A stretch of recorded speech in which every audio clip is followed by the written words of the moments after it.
Students, PC exam എന്ന് പറയുന്നത് repeat ചെയ്ത് വായിക്കുന്നതിലൂടെയാണ്. നമ്മളൊരു സബ്ജക്റ്റ് മനസ്സിലാക്കുന്നതല്ല, അതിൻ്റെ തിയറി റിപ്പീറ്റ് ചെയ്ത് വായിക്കുന്നതിലൂടെ ക്രാക്ക് ചെയ്യാൻ വേണ്ടിയിട്ട് സാധിക്കുകയുള്ളൂ.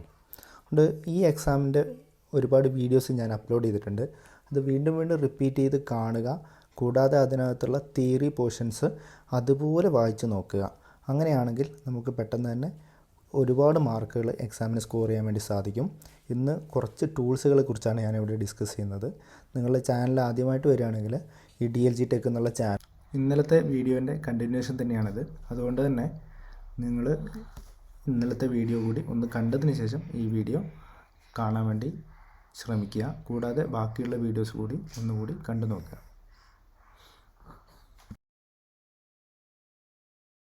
പോളിവിനൈൽ ക്ലോറൈഡാണ്. ഈ എത്തിലീനിൽ നിന്നും അസറ്റിലീനിൽ നിന്നുമാണ് മാനുഫാക്ചർ ചെയ്യുന്നത്. Okay, pulverising agents and releasing agents ഒക്കെ ഇതിനകത്ത് നമ്മൾ മിക്സ് ചെയ്യാറുണ്ട്. എന്തിനാണ്? Used for cable coating. High electrical resistance ഉള്ളതുകൊണ്ട് PVC ആണ് കേബിൾ കോട്ടിങ്ങിന് വേണ്ടി ഉപയോഗിക്കുന്നത്. ഇനി blow mould components used for glass replacement. ഗ്ലാസ്സിന് പകരമായിട്ട് ഇപ്പോൾ പ്ലാസ്റ്റിക്കിൻ്റെ ഇതൊക്കെ വരുന്നുണ്ടല്ലോ അല്ലേ, അക്രലിക് ഷീറ്റൊക്കെ വരുന്നത് ട്രാൻസ്പെറൻ്റ് ആയിരിക്കും. അപ്പം ചില്ല് പോലെ പൊട്ടിപ്പോവില്ല. ചില്ലെന്താണ്? ബ്രിട്ടിലാണ്. പ്ലാസ്റ്റിക് ബ്രിട്ടിലല്ല. ഇതിന് ടൈപ്സ്, PVCൻ്റെ ടൈപ്പുകൾ PVC ഉണ്ട്. Polyacrylonitrile butadiene styrene ABS pipe ഉണ്ട്. പോളി എത്തിലീൻ പൈപ്പ് ഉണ്ട്. പോളി അമൈറ്റ് നൈലോൺ പൈപ്പ് ഉണ്ട്. പോളി വിനൈൽ ഡൈക്ലോറൈഡ് PVDC ഉണ്ട്. പിന്നെ ഉള്ളത് അക്രലിക്സും കൂടിയാണ്. ഓക്കെ, ഈ പ്രൊപ്ലീൻ റാൻഡം കോപോളിമർ, ഇതാണ് നമുക്ക് ഇമ്പോർട്ടൻ്റ് ആയിട്ടുള്ളത്. PPR. അപ്പോൾ PPR ആണ് ലേറ്റസ്റ്റ് ടെക്നോളജിയാണ്. ഞാൻ ഒരു ദിവസം പിന്നെ ഷോർട്സ് ഇട്ടിരുന്നു, വീഡിയോ ഷോർട്സ് ഇട്ടിരുന്നു. അപ്പോൾ ആ ഷോർട്സിനകത്ത് നിങ്ങൾ കണ്ടിട്ടുണ്ടാവും. ഇനി ലേറ്റസ്റ്റ് ടെക്നോളജി, അതിനകത്ത് കോൾഡ് വാട്ടറിനും ഹോട്ട് വാട്ടറിനും വേണ്ടിയിട്ട് അത് യൂസ് ചെയ്യാൻ വേണ്ടിയിട്ട് സാധിക്കും. PPR ഒരു പച്ച കളറിലാണ് പൈപ്പ് ഉണ്ടാകുക. ഇനി ഇതിനകത്ത് പോളിഫ്യൂഷൻ വെൽഡിങ് ഉപയോഗിച്ചുകൊണ്ടാണ് നമ്മൾ എന്ത് ചെയ്യുന്നത്? ജോയിൻ്റ് കൊടുക്കുന്നത്. ഇവിടെ സിമെൻറ്റേറ്റ് പശ വെച്ചിട്ടല്ല. ഓക്കെ, ടെമ്പറേച്ചർ ഓഫ് വെൽഡിംഗ് എന്ന് പറയുന്നത് 260 ±5 ആണ്. 265 ആകാം, 255 ആകാം. അതിൻ്റെ അങ്ങോട്ടേക്കും മാറാൻ വേണ്ടിയിട്ട് സാധിക്കില്ല, പാടില്ല. അപ്പോൾ പിന്നെ ഇത് ഫിറ്റിങ് വെച്ചതിന് ശേഷം, ചൂടാക്കിയതിന് ശേഷം രണ്ടും നല്ല പ്രഷർ ഇൻസേർട്ട് ചെയ്തിട്ട് പിടിച്ച് നിർത്തണം. അപ്പോൾ ഇതിനകത്ത് 3 ടൈമിങ്ങുകൾ പറയുന്നുണ്ട്. ഒന്ന് വാമിംഗ് അപ്പ്, ഇത് ചൂടാവാൻ എടുക്കുന്ന സമയം. അഡോപ്ഷൻ സമയം എന്ന് പറഞ്ഞു കഴിഞ്ഞാൽ ഈ ഹീറ്ററിനകത്തുനിന്ന് ഫിറ്റിങ് പുറത്തെടുത്ത് അടുത്ത കണക്ഷൻ കൊടുക്കാൻ വേണ്ടിയിട്ട് പരസ്പരം 2 പൈപ്പ് ഫിറ്റിങ്സുകൾ ജോയിൻ ചെയ്യാൻ എടുക്കുന്ന സമയമാണ്. ജോയിൻ ചെയ്തതിന് ശേഷം അതിനകത്ത് ഹോൾഡ് ചെയ്യുന്ന ടൈമാണ് കണക്ഷൻ ടൈം. ഇത് 3 depending upon the pipe diameter change ആയിക്കൊണ്ടിരിക്കും. അപ്പോൾ വാമിംഗ് അപ്പ് ടൈമുണ്ട്, അഡോപ്ഷൻ ടൈമുണ്ട്, കണക്ഷൻ ടൈമുണ്ട്, വെൽഡ് ഹാർഡനിങ് ടൈം എന്ന് പറയുന്നത് ഈ കണക്ഷൻ ടൈമിനകത്താണ് എന്ത് ചെയ്യും, എത്ര സമയം ഫിസിക്കൽ സ്ട്രെസ് വെച്ച് കൊടുത്തിട്ട് ഹോൾഡ് ചെയ്ത് വെക്കേണ്ട സമയമാണ് വെൽഡ് ഹാർഡനിങ് ടൈം എന്ന് പറയുന്നത്. ഇനി PPR ഹോട്ട് പ്ലേറ്റ് മെഷീനാണ്. അപ്പോൾ ഇതിനകത്ത് PPR ഹോട്ട് പ്ലേറ്റ് മെഷീൻ എന്ന് പറഞ്ഞാൽ ആ ഒരു മെഷീൻ കമ്പോണൻസ് കംപ്ലീറ്റ് ഉണ്ട്. എന്നിട്ട് കംപ്ലീറ്റ് 2 പൈപ്പിൻ്റെ സർഫസ് ആദ്യം നമ്മൾ എന്ത് ചെയ്യണം? കട്ട് ചെയ്യണം അല്ലേ, ഒരേപോലെ ആക്കിയിട്ട് കട്ട് ചെയ്ത് പാരലാക്കി കട്ട് ചെയ്തതിന് ശേഷം ഇടയിൽ ഡിസ്ക് വെച്ച് ചൂടാക്കി, ആ ഡിസ്കിനെ കൊണ്ടാണ് പിന്നീട് ചൂടാക്കിയത് പരസ്പരം പ്രഷർ ചെയ്ത് അമർത്തി വെക്കുകയാണ് ചെയ്യുക. അങ്ങനെയാണ് ഇത് ഒട്ടുക. അപ്പോൾ ഈ പോളിഫ്യൂഷൻ വെൽഡിങ് യൂണിറ്റ് എന്നാണ് പറയുക.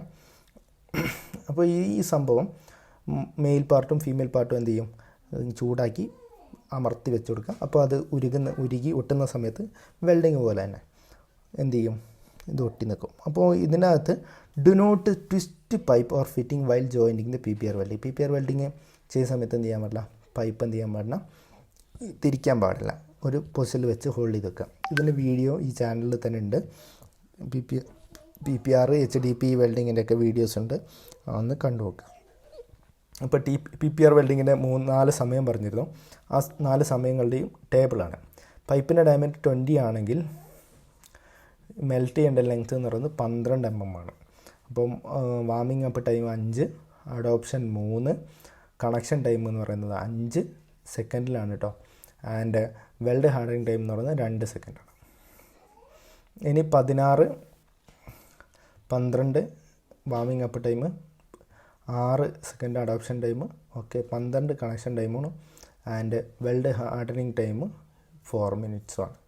ഓക്കെ, ഇനി 75 75 ആണെങ്കിൽ 26 mm ലെങ്ത്തിലാണ് എന്ത് ചെയ്യേണ്ടത്, മെൽറ്റ് ചെയ്യേണ്ടത്.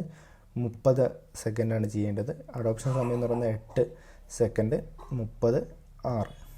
ഓക്കെ, അപ്പം ഡയമീറ്റർ കൂടുന്നതിനനുസരിച്ച് ലെങ്ത്ത് കൂടുന്നുണ്ട്, അതേപോലെ ടൈം കൂടുന്നുണ്ട്, അഡോപ്ഷൻ ടൈം കൂടുന്നുണ്ട്, കണക്ഷൻ ടൈമും കൂടുന്നുണ്ട് അല്ലേ, ഹോൾഡിംഗ് ടൈമും കൂടുന്നുണ്ട്. ലെങ്ത്തിനെ ഡിപ്പെൻഡ് ചെയ്തിട്ടാണ്, ഡയമീറ്ററിനെ ഡിപ്പെൻഡ് ചെയ്തിട്ടാണ്.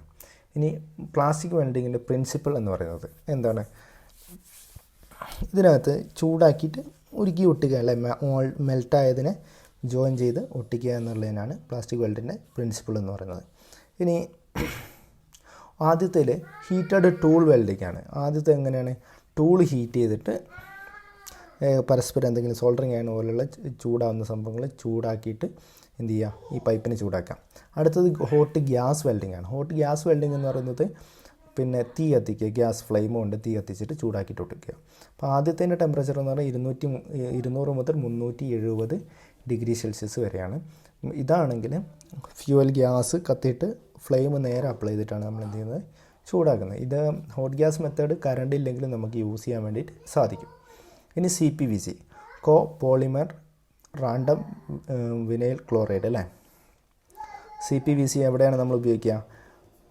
ക്ലോറിൻ കണ്ടൻറ്റ് കൂടുതലുള്ള പൈപ്പാണ്. ഇത് ഹോട്ട് വാട്ടർ സപ്ലൈക്ക് വേണ്ടിയിട്ടാണ് നമ്മൾ CPVC യൂസ് ചെയ്യാറ്. Okay, temperature up to 190 Fahrenheit, അത് ഓർത്ത് വെക്കാം. 190 ഫാരൻഹീറ്റ് വരെ നമ്മൾ CPVC ട്രാൻസ്മിറ്റ് ചെയ്യും.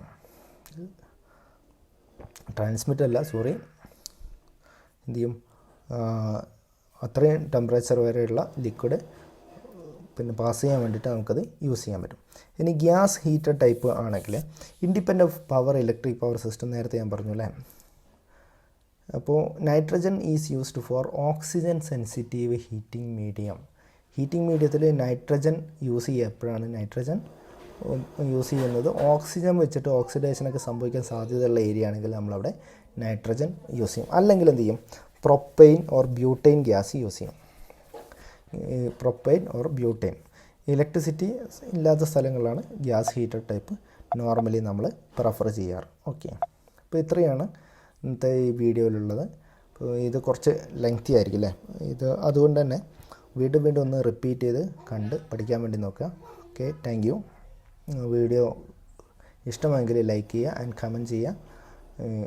കൂടാതെ ചാനലിൽ നിങ്ങളുടെ സുഹൃത്തുക്കൾക്ക് വേണ്ടി കൂടി എത്തിച്ചു കൊടുക്കാൻ വേണ്ടി ശ്രമിക്കുക. Okay, thank you and share four care.